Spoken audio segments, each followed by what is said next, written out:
April is National Volunteer Month, when nonprofits nationwide, they honor and they encourage volunteerism. But following recent COVID economic turbulence, many nonprofits are struggling to find volunteers. So tonight, our Tom Kowalski is here with us in the studio. Tom, you talked with leaders at several local nonprofits today. What did they describe their situation like in our area? Well, Eva, it's a bit of a mixed bag, and while some nonprofits say they haven't had many issues finding volunteers for events, others say that's not quite the case and are concerned about how it will affect fundraisers in the future.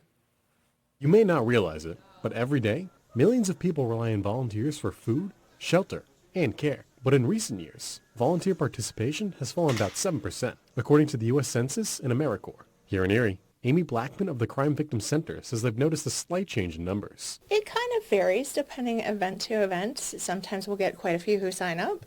Sometimes things drop a little bit. One of the roles that volunteers often have is really spreading that work out to the community and letting people know that we exist, that we're here, that we provide services, that we're about more than just counseling. We also are about the court advocacy and the education, and a lot of times that's roles that volunteers help us with too. But others, such as Michael Hill, a volunteer at the Second Harvest Food Bank, says they typically have a good turnout of volunteers. They usually have a pretty good turnout, and most of the time it's pretty full. I just signed up yesterday to work today, and I was the last one that was on the list to sign up. And longtime Anna Shelter volunteer Patty Eichen says while they typically have no problem finding volunteers, it's important for others in Erie to donate time to other nonprofits as well. We have volunteers helping us in different capacities right here at the shelter, also with fundraising events, which is so important. I think if you have the time and the energy to help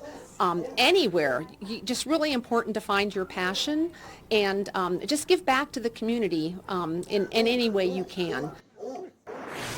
Now, despite many being staffed, every nonprofit I spoke with today says they're always looking for more volunteers and donations, as there can never be enough help.